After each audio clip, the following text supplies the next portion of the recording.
안녕하십니까.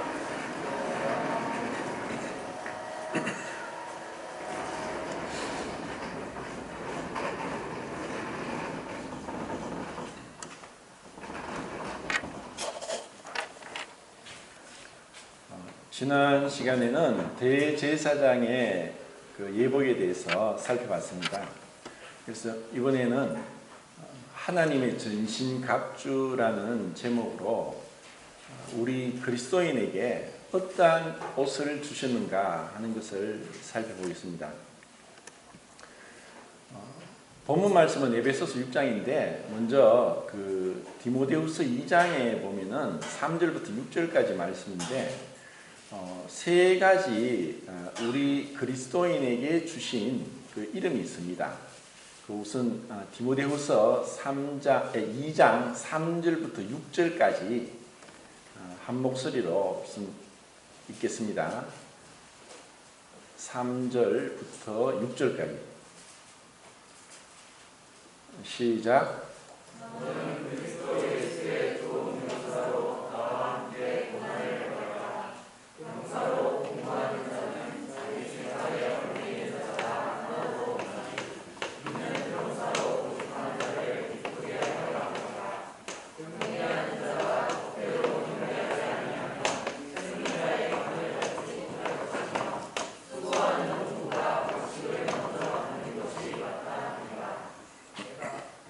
예, 이제 세 가지 그 그리스도인에게 주어진 뭐라고 해야 될까요? 세 가지의 그 역할이 있습니다. 그 역할을 이제 세 가지에다가 제가 이제 두 가지를 더해서 5가지를 살펴보겠는데, 그리스도의 군사, 그리고 두 번째는 경주자, 그리고 세 번째는 농부, 그리고 네 번째가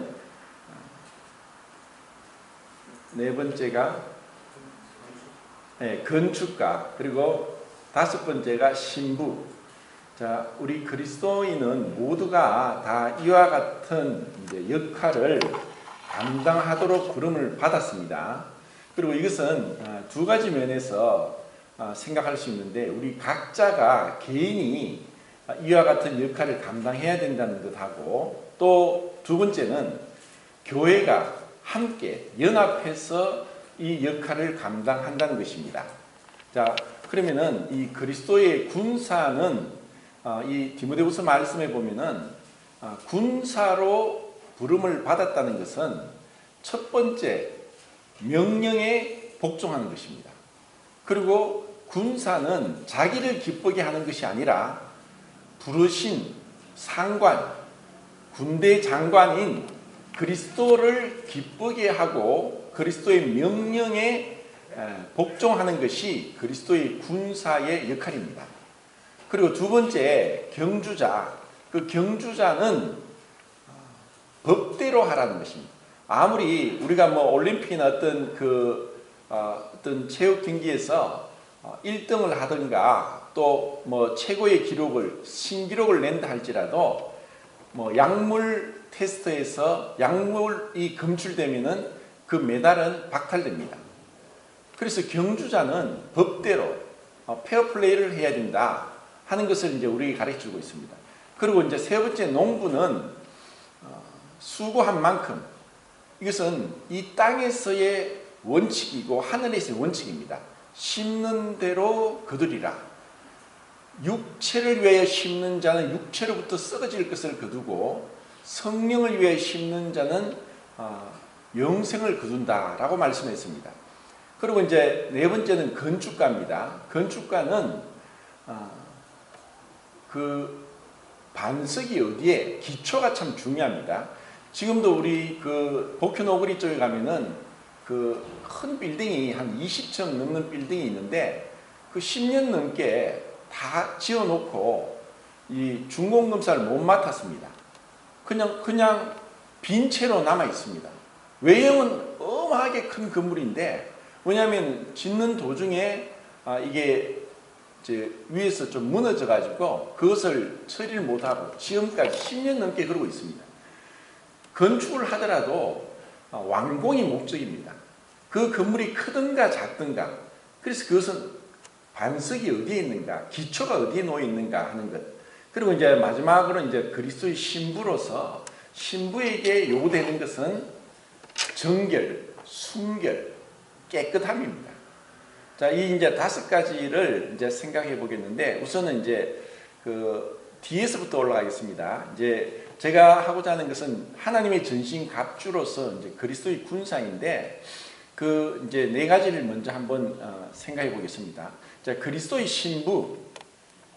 우리는 하나님 앞에 그리스도의 신부입니다.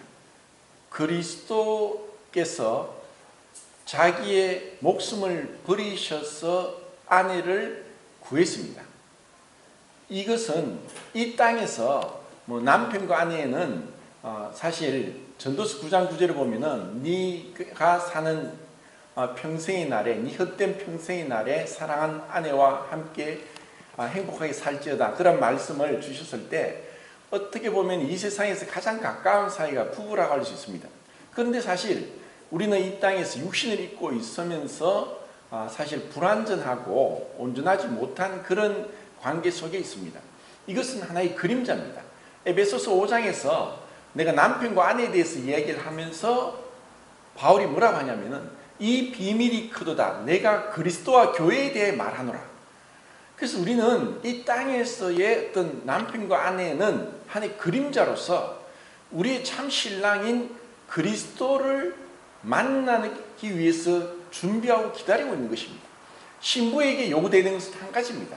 정숙함, 순결함, 정결함, 깨끗함입니다.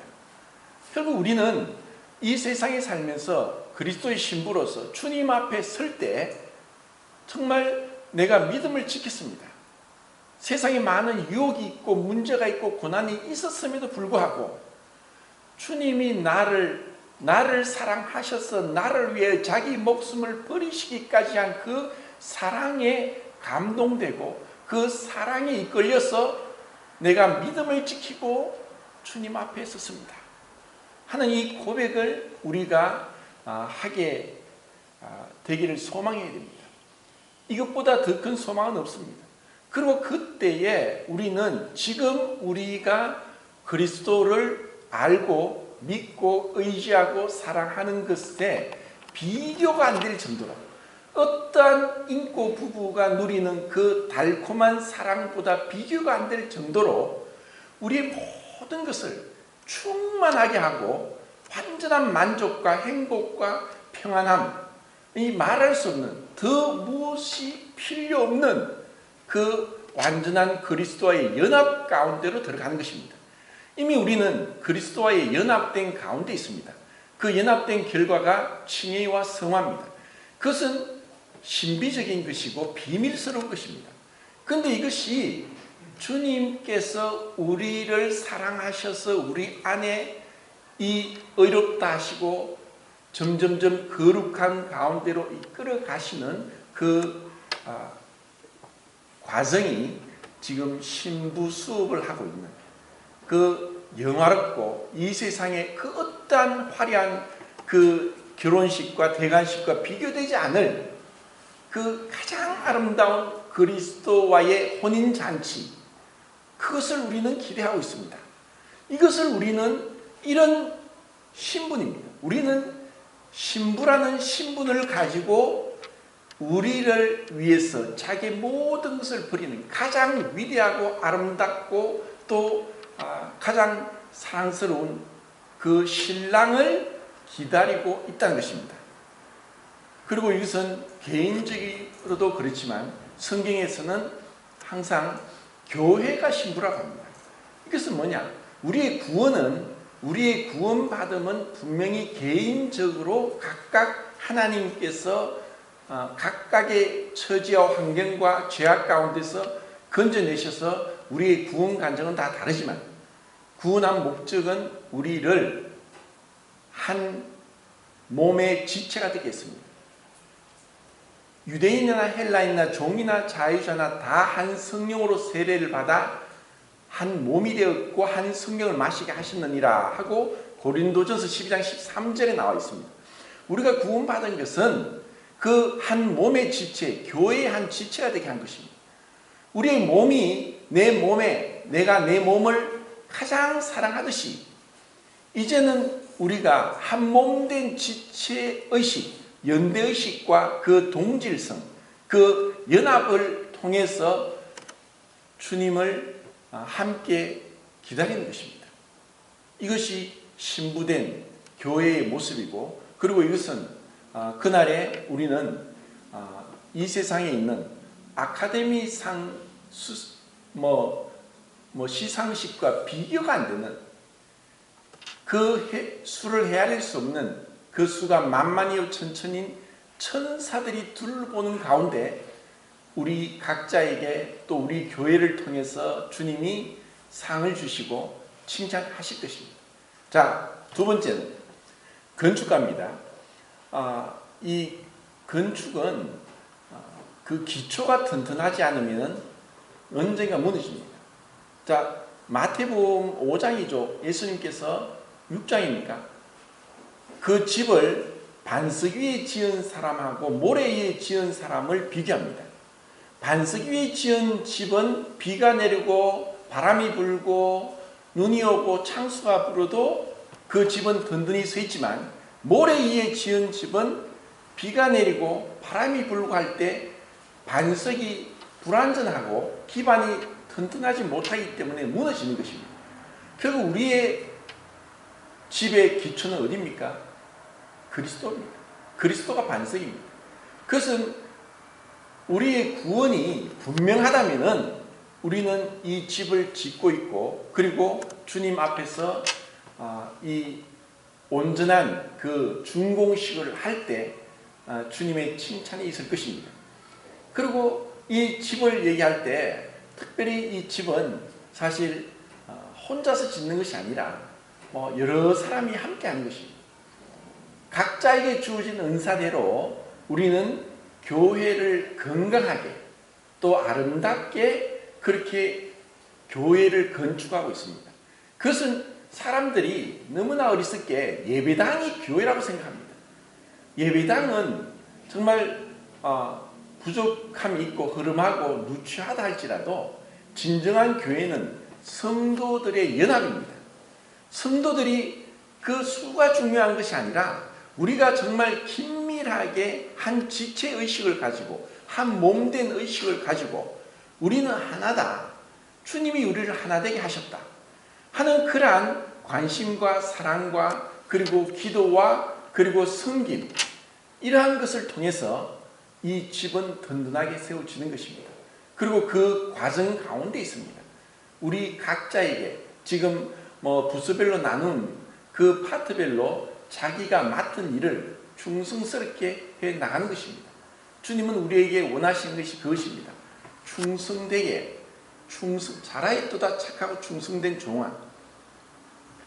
자, 세 번째는 뭐죠? 농부. 예. 농부는 사실 굉장히 고생스럽게 일을 하는, 수고하는 그러한 모습을 우리가 연상하게 되는데, 이 예수님께서 천국을 씨 뿌리는 비유로 말씀을 하셨죠. 우리가 씨를 뿌리고 물을 주고 하지만 자라게 하시는 분 하나님이십니다. 그리고 우리의 수고는 이 땅에서도 반드시 우리가 수고한 만큼 그 대가를 받게 되어 있습니다. 그런데 하나님은 히브리서 6장 10절에서 말씀하셨죠. 하나님은 불의하지 아니하사 너희가 성도를 섬긴 것과 이제도 섬기는 것을 잊어버리지 아니하시느니라 라고 말씀하셨습니다. 하나님은 결코 잊어버리지 않습니다. 심지어 예수님께서 소자에게 냉수 한 그릇 준 것도 내가 잊지 않겠다고, 그리고 보상하겠다고 약속하셨습니다. 그래서 우리는 이 땅에서 비록 그런 어떤 보상과 대가와 그런 것을 알아주지 못할지라도 주님을 믿는다면 사람들이 알아주든 또 모르든 상관하지 않고 우리는 농부처럼 수고하는 것입니다. 씨를 뿌리고 물을 주고 또 열심히 우리가 받은 은사대로 이 농부의 일을 하는 것입니다. 그리고 농부가 정말 기대하는 것은 무엇입니까? 그것은 열매입니다. 하나님께서 우리는 거룩한 열매를 드리기 위해서 부름을 받았습니다. 그 거룩한 열매가 무엇입니까? 이것은 구체적으로 얘기하면 성령의 열매입니다. 사랑과 희락과 화평과 오래 참음, 자비, 양성, 충성, 온유, 절제, 이런 성령의 열매를 우리 삶 속에서 주님이 기대하기를 원하십니다. 그리고 그것은 우리가 우리 힘으로 애쓰고 노력한다고 할 수도 없는 것이고, 이러한 자기가 부인되지 않은 가운데 자기의 영광을 위해서 한 것은 나중엔 다 이것이 하나님 앞에 드려지지 못하게 된 것입니다. 고린도서 3장에서 그 집을 지을 때 나중에 그 불로서 공력을 나타내는데, 나무나 풀이나 지푸로 지은 것은 불에 타서 없어지지만 금이나 은이나 보석은 불을 통과하고 하나님 앞에 계산이 된다고 했습니다. 결국 그 농부가 열심히 노력했는데 그것이 정말 주님의 이름으로, 주님의 영광을 위해서 자기가 부인된 가운데 나는 낮아지고 주님은 높아지고, 나는 쇠하여지지만 주님은 흥하여지길 원하고, 나는 죽고 그리스도가 나타나는 그와 같은 주님의 그 이름으로 주님께 영광을 돌릴 때, 그때 주님은 귀한 열매를 계산해 주실 겁니다. 우리는 그런 농부의 역할을 지금 하고 있습니다. 그리고 이것은 각자에게 다를 수 있습니다. 각자가 맡은 짐이, 그리고 해야 될 역할이 다르기 때문에 지금 이 땅에서는 고린도전서 4장에 있는 말씀대로 누가 누구를 평가하고 판단할 것은 못 됩니다. 판단은 주님이 하십니다. 대제사장의 예복에 있어서 그 감추어진 것이 있었습니다. 판결 흉패 안에 우림과 둠밈이 감추어져 있었습니다. 주님이 오실 때까지, 빛 가운데 완전히 드러나기까지는 우리가 보는 것은 부정확하고 한 부분이고, 그리고 잘못된 판단을 할 수 있습니다. 그날에는 완전히 역전이 될 수 있을 겁니다. 먼저 된 자가 나중되고 나중된 자가 먼저 된다. 이것은 끝까지 사실 가봐야 됩니다. 이 땅에서 저 사람이 굉장히 믿음이 좋고 많은 신앙적인 업적을 남겼고 또 사람들로부터 추앙을 받는다고 할지라도 주님이 보시는 것은 다른 것입니다. 주님은 무엇을 보시는가? 우리의 어떤 수고한 것도 보시지만 우리의 마음의 동기부터 헤아리십니다. 그래, 네가 그것을 누구를 위해서 하였느냐? 누구를 위해서 하였느냐? 겉으로는 많은 업적을 남겼고 주님을 위해서 화려하게 주님을 섬겼다고 할지라도 사람들은 모릅니다. 사람들은 우리 마음속 중심까지 헤아릴 수 없습니다. 이 땅에서도 그러한 잘못된 동기로 행하는 것이 결국 드러나서 정말 이제까지 쌓았던 것이 다 숲으로 돌아가는 그런 어처구니 없는 일들을 왕왕 보기도 합니다. 그런데 이 땅에서는 아직 밝혀지지 않습니다. 그날의 주님이 밝히 드러내실 겁니다. 그래서 우리는 마음 중심에서부터 겸손하게 순종하며 주님 앞에 나가는 것입니다. 자, 그 다음은 뭐죠? 경주자입니까? 이 경주자를 생각할 때 이제 마라톤을 한번 생각해 봅시다. 마라톤 41.19km를 뛰는데 굉장히 힘든 겁니다. 어쩌면 사람이 마라톤을 한다는 것은 우리의 그 육체의 극한까지 가는 것입니다. 최초의 마라톤을 뛰었던 사람은 그 승부를 알기 위해서 41.19km를 뛰었는데 다 뛰고 와서 우리가 이겼다 하고 죽게 됩니다. 그만큼 어려운 겁니다. 그런데 왜 많은 사람들이 그렇게 마라톤을 합니까? 제가 마라톤 하는 사람을 얘기를 들으니까, 그리고 과학적으로 이것을 분석한 의사들 얘기를 들으니까 30km 정도 뛰었을 때 완전히 숨이 차고 가슴이 막 벅차오르고 완전히 포기할 것 같고 온몸에 힘이 빠지고 쓰러질 것 같고 포기할 것 같고 더 이상 못 뛸 것 같을 때에 놀랍게도 호르몬이 분비되면서 통증이 싹 사라지는 그 순간이 온답니다. 그러면 그 끝까지 뛰어야 되겠다는 그 생각으로 일념으로 그 고통을 이겨내고 마지막까지 완주한답니다. 그래서 그 왜 그렇게 힘든 것을 하느냐, 그러니까 자기도 모릅니다. 그 힘들고 힘들 때 그 30km쯤 뛰었을 때 자기도 모르게 하나님이 호르몬을 통해서 이 어려움을 이겨낼 수 있는 그 에너지를, 힘을 주신다는 겁니다. 이게 놀랍지 않습니까? 사실 우리도 신앙이라는 것 어떻게 보면 마라톤입니다. 그냥 단거리가 100m 뛰고 끝나는 게 아닙니다.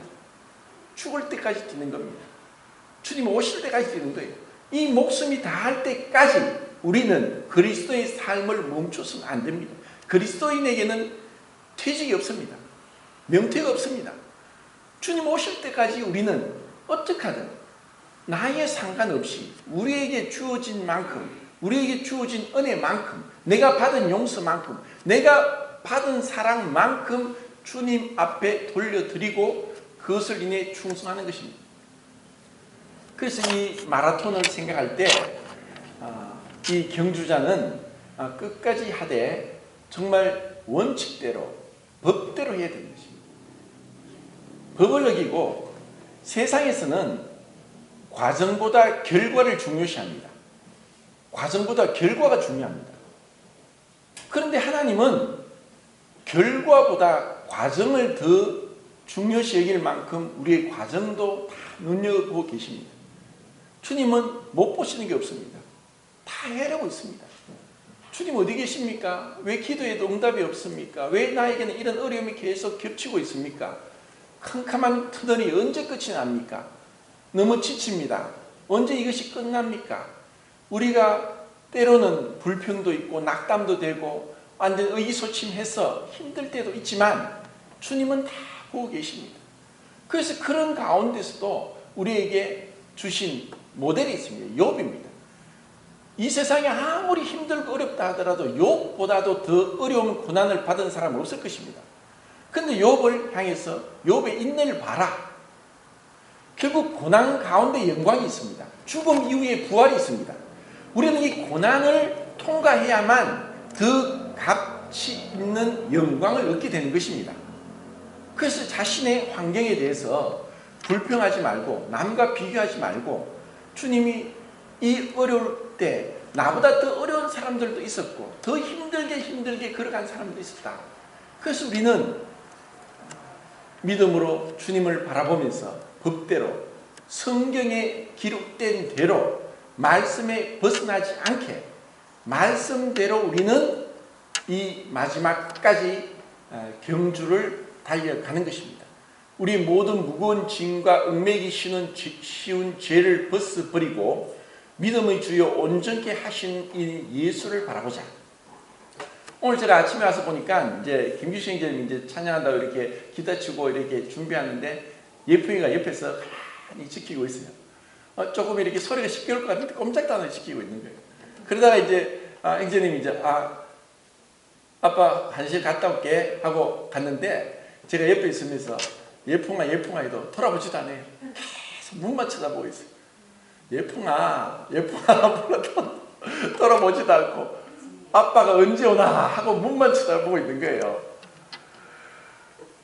그걸 보면서 그래, 주님이 원하시는 게 뭐냐? 우리가 무엇을 봐야 되느냐? 주님을 바라보는 거예요. 믿음의 주요 온전케 하시는 이 예수를 바라보자. 우리가 예수를 바라보지 않으니까 세상을 바라보고 자기를 보니까 낙담이 되죠. 실망이 되죠. 베드로가 주님을 바라봤을 때는 세계 최초로 유일하게 바다 위를 걸었습니다. 그런데 그 바다를 보고 밑을 보니까 두려워서 빠져드는 거예요. 경주자, 우리의 이 경주를 마칠 때까지, 그리고 정말 그 마지막 피날레를 아름답게 장식하면서 주님 앞에 설 때까지 우리가 힘내고 위로하고 격려하며 나갈 수 있기를 바랍니다. 자, 이제 본론으로 이제 그리스도의 군사인데 에베소서 6장 14절부터 18절까지 읽겠습니다.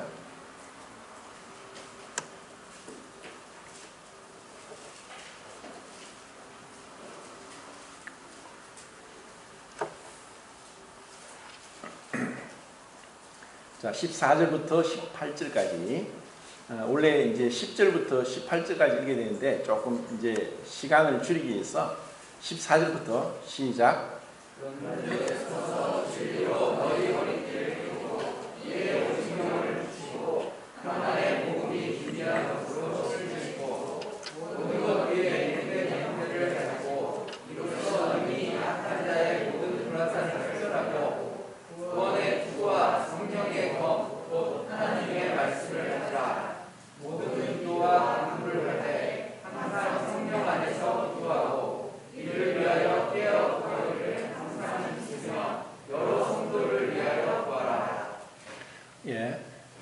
대제사장의 예복의 옷이 몇 개라고 했습니까? 7가지라고 했죠. 제사장 3가지입니다. 세마포 속옷, 고이라고 하는 것과 허리띠와 그리고 머리의 관입니다.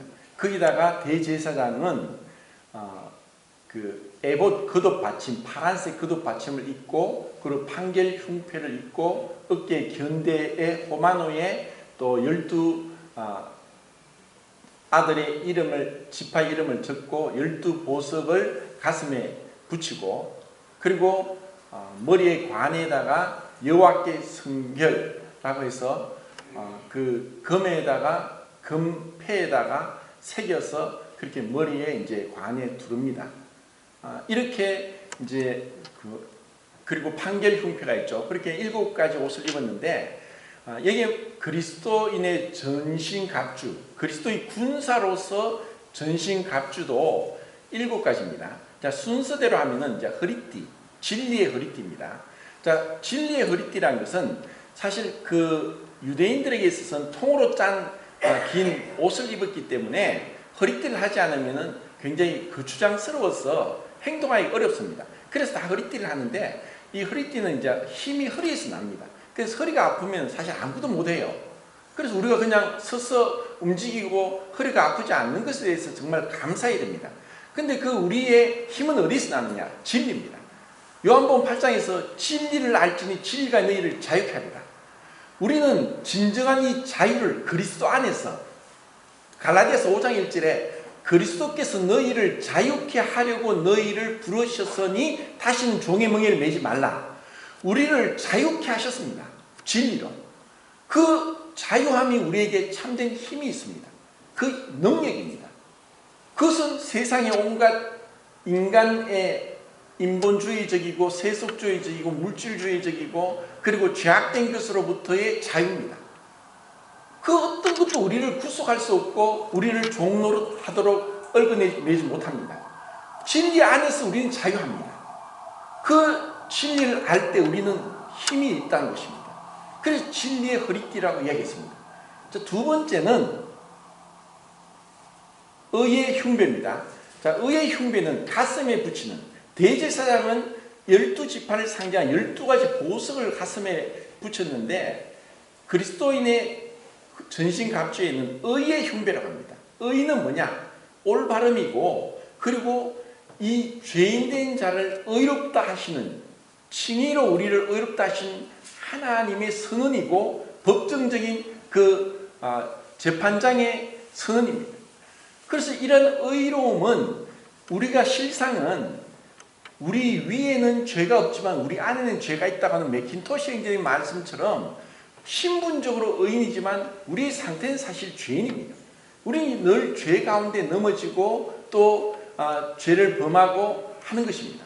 그런데 그럴 때마다 마귀는, 자, 이 그리스도의 전신갑주는 에베소서 10절부터 6장 10절부터 보면은 이 전쟁은 눈에 보이지 않는 악한 영들과의 전쟁입니다. 근데 이 영들과의 전쟁에서 이 의의 흉배는 너무너무 중요합니다. 마귀는 우리를 하여금 우리 죄를 보게 하고 우리 죄로 인해서 뒤로 넘어지게 하고 침륜에 빠지게 하고 우리를 하여금 연약하게 하고 우리 죄 가운데 죄책감 가운데 빠지게 합니다. 그럴 때마다 우리의 마음에서부터 자유함을 얻어야 되고 그리고 어렵다 하신 하나님의 부르심에 합당하게 우리는 믿음으로 나가야 되는 것입니다. 그 의의 흉배는 참 중요합니다. 때론 사람들이 감정을 마음을 상처를 입었다, 마음을 다쳤다, 마음이 우울하고 낙심이 되고 힘이 나지 않고 사실 우리는 살아가면서 많은 이럴 때마다 주님은 나에게 주님의 그 의를 입혀주셨다. 그리스도와 함께 된 후사가 되게 하셨다. 이것보다 더 영광스러운 것이 없습니다. 내가 무엇이 하는데 주님의 그 의를 주셨습니다. 하나님이 나를 어렵다 하십니다. 그래서 마귀가 우리를 공격하고 영적으로 침체되게 하고 뒤로 넘어지게 할 때 이러한 그 영적인 훈련을 통해서 마귀를 대적하지 못하면 마귀는 교묘하게 속입니다. 마귀를 대적하라. 그러면 너희를 피하리라. 대적하지 않기 때문에. 자, 군사는 사실 그 명령에 순종해야 되지만 승리하는 것입니다. 그런데 우리는 이 그리스도의 군사로서 정말 중요하게 알아야 될 것은 우리는 실패하지 않습니다. 우리는 죽지 않습니다. 우리의 대장 되신 그리스도께서 마귀의 머리를 깨뜨렸습니다. 다윗이 골리앗을 죽였습니다. 전쟁 끝난 것입니다. 이미 우리는 승리한 것입니다. 그런데 마귀는 우리를 속입니다. 우리의 죄를 보게 합니다. 우리의 연약함을 보게 합니다. 우리의 환경을 보게 하고 우리의 문제를 보게 하고 우리를 넘어지게 합니다. 우리는 최후 승리를 보장받았습니다. 이 얼마나 기쁜 일입니까? 우리가 그것을 생각하면서 주님 앞에 영광스럽게 설 것을 생각하면서 그 스파포드가 내 영혼 평안해 내 영혼 평안해 하고 그 찬송시를 언제 지었느냐? 자기 아내와 4명의 딸이 그 배를 타고 대성양을 건너다가 배가 침몰했습니다. 그 소식을 듣고 갔습니다. 배가 침몰되었어요. 아내는 구조됐는데 4명의 딸이 바다 밑으로 가라앉아서 찾을 수 없어요. 그 참혹한 상황 가운데 이 스파포드가 찬송시를 지었습니다. 내 영혼 평안해 내 영혼 평안해. 내 평생 가는 길 늘 순탄하고 또 많은 험난한 길이 있을지라도 그리고 이 마귀가 나를 공격하고 위협할지라도 주님은 나의 대장 되시니 나는 내 영혼 평안하다. 이것이 우리의 고백입니다. 우리는 최후 승리를 보장받고 우리는 전쟁을 하기 때문에 두려워할 필요도 없고 또 넘어진다 할지라도 다시 일어날 수 있습니다. 의인은 7번 넘어질지라도 아주 엎드러지지 않으면 주께서 그를 오른손으로 붙드십니다. 주님은 우리를 이렇게 세우십니다. 주님 우리에게 힘 주시고 능력 주십니다. 일어나라 일어나라. 엘리야가 850명의 그 바알 선지자 아세라 선지자들과 싸워 이겼습니다. 그런데 이세벨 말 한마디에 내가 너를 죽이겠다는 그 말 한마디에 완전히 낙심이 되어서 죽기를 두려워해서 걸어서 40일 걸어서 호렙산에 갔습니다. 자기는 그 850명과 이겼지만은 그 이세벨의 그 한마디에 낙담이 되고 죽을 정도로 위축되고 도망가는 것이 우리 인간입니다. 근데 주님은 다 보고 계십니다. 그리고 그에게 까마귀를 통해서 먹이시며 그를 또 다시 강하게 하십니다. 주님은 우리를 어떠한 방법으로든지 일으켜 세우시고 다시 영적인 전쟁, 거룩한 전쟁. 우리는 성전에서 성전을 하고 있습니다. 우리가 성전입니다. 거룩한 전인 것에서 성전, 거룩한 전쟁을 하고 있습니다. 영적인 전쟁입니다. 세상 사람이 알 수 없는 것입니다. 가장 위대하고 가장 영광스럽고 아름답고 가장 값진 전쟁을 위해서 우리는 부름을 받았습니다. 그래서 그 의의 흉배는 너무나 가치가 있습니다. 가슴이 가장 중요합니다. 세상의 갑옷도 가슴을 보호해야 됩니다. 가슴에 총을 맞든 활을 맞으면 죽습니다. 주님은 가장 안전한 흉배를 우리에게 주신 것입니다. 우리의 의는 빼앗기지 않습니다. 그래서 FF 브루스 형제님은 칭의는 시작된 영화요 영화는 완성된 징이다 라고 했습니다. 우리가 어렵다함을 받고 죄사함 받고 어렵다함을 받았으면 이것은 영화까지 갑니다. 그래서 로마서 8장에서 어렵다 하신 자, 부르신 자를 어렵다 하시고 어렵다 하신 자를 영화롭게 하셨느니라. 우리는 이미 영화, 완전한 영화를 이미 얻고 가기 때문에 이 그리스도의 군사는 정말 위대한, 결코 물러가지 못할 겁니다. 그리고 우리에게는 모든 갑옷이 있지만 등에는 어떠한 방패막이가 없습니다. 그리고 의의 흉배 다음에 있는 것이 평안의 복음에 예배한 것을 신고 제사장과 대제사장은 맨발이었습니다. 그때 유대인들에게 진리가 주어졌지만 이것을 복음으로 전하는 것이 사실 그제까지는 제한되어 있었습니다. 이제 그리스도인들은 신발을 신었습니다. 복음의 신발입니다. 우리가 가는 곳마다 우리는 그리스도를 전할 자로 부름을 받았습니다.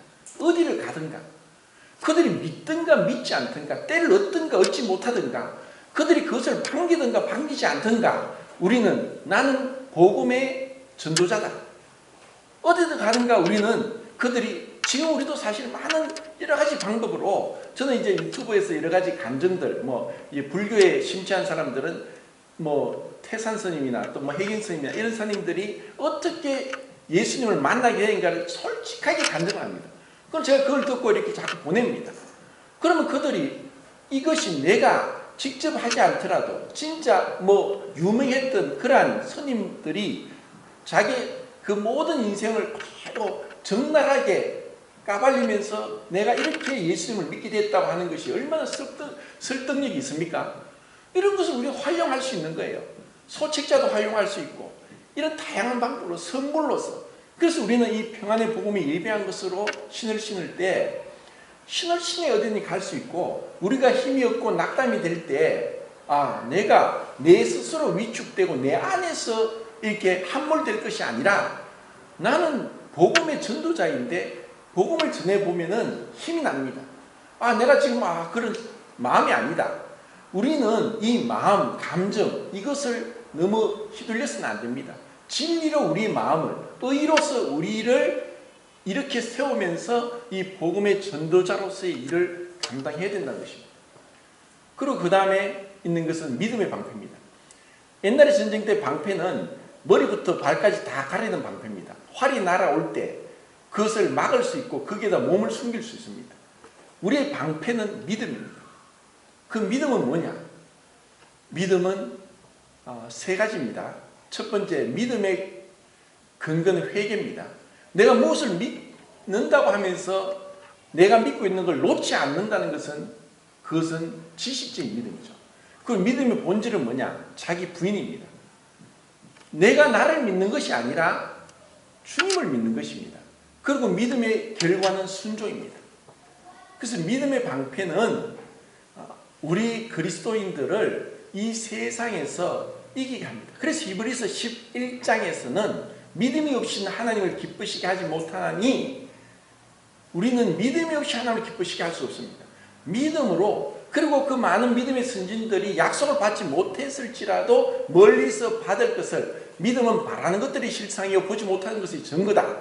우리는 그 하늘에 우리의 상급을, 우리를 위해 예비하신 그 집을, 우리를 위해서 준비한 면류관을 믿음으로 바라보는 것입니다. 우리 모두 각자에게 주님이 우리에게 가장 아름다운 면류관을 주실 것입니다. 의의 면류관, 생명의 면류관, 자랑과 기쁨의 면류관, 그런 면류관을 우리에게 주실 겁니다. 우리는 믿음으로 주님을 바라보고 우리의 그 낙심된 마음을 다시 회복시키고 소생케 하고 그리고 주님 앞에 나가는 것입니다. 그리고 그 다음에는 구원의 투구입니다.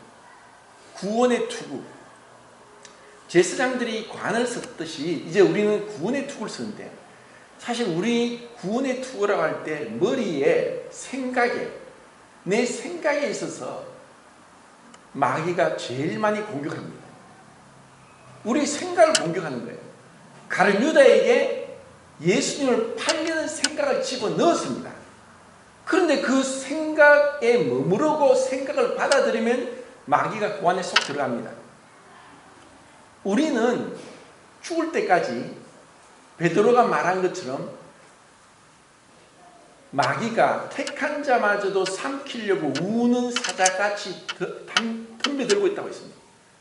마귀는 끝까지 잠도 자지 않고 우리 모든 걸 알면서 우리의 약점을, 그 아킬레스건을 건드리고 계속 우리를 공격합니다.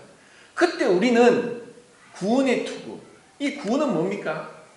영원한 구원이고 완전한 구원입니다. 구원받은 자는 내가 너에게 영생을 주니 영원히 멸망치 아니할 터이요 또 저를 내 손에서 빼앗을 자가 없느니라. 요한복음 10장 28절에 있는 말씀대로 결코 우리는 이 구원을 빼앗기지 않습니다. 그런데 우리가 무엇이 두렵습니까? 그래서 우리의 생각에서부터 우리는 정결함을 입어야 됩니다. 생각에서부터. 그래서 조금이라도 죄가 들어오고 이런 것이 있으면 빨리빨리 회개하고 떨쳐버리고 그것이 머물게 해서는 안 됩니다. 루트가 얘기했죠. 새가 내 머리에 날아다니는 것을 막을 수 없지만 내 머리에 둥지를 트는 것을 막을 수 있다. 오후 한식 알람 해제. 그것을 막아내는 것입니다. 그리고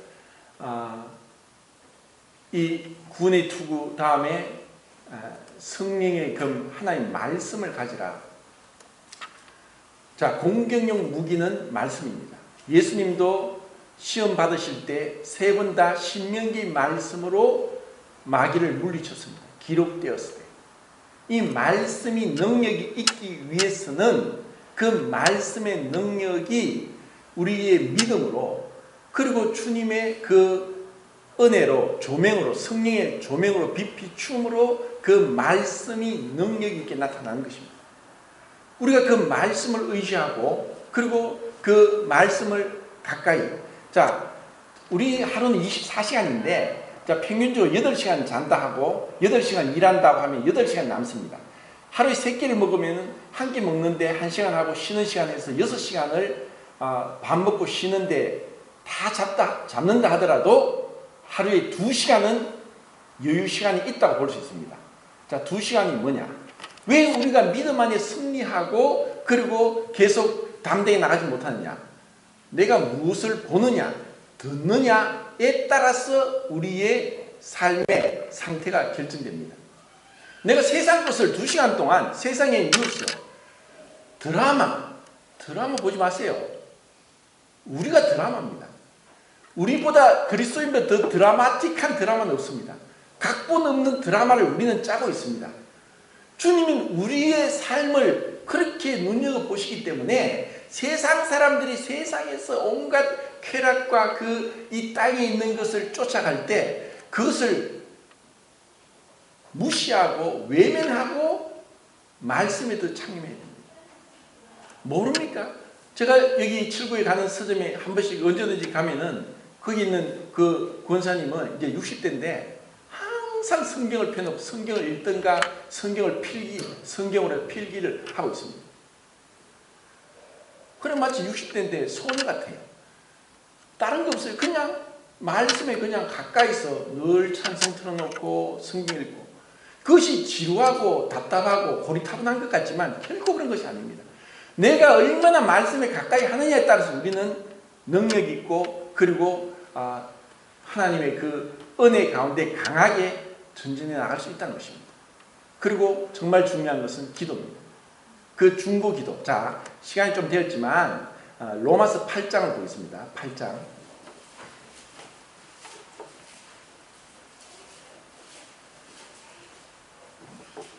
32절. 시작.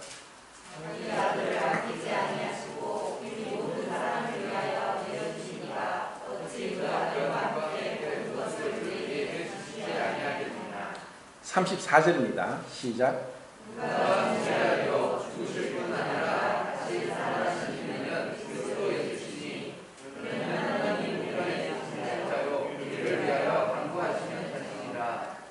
(26절) (27절입니다) 시작.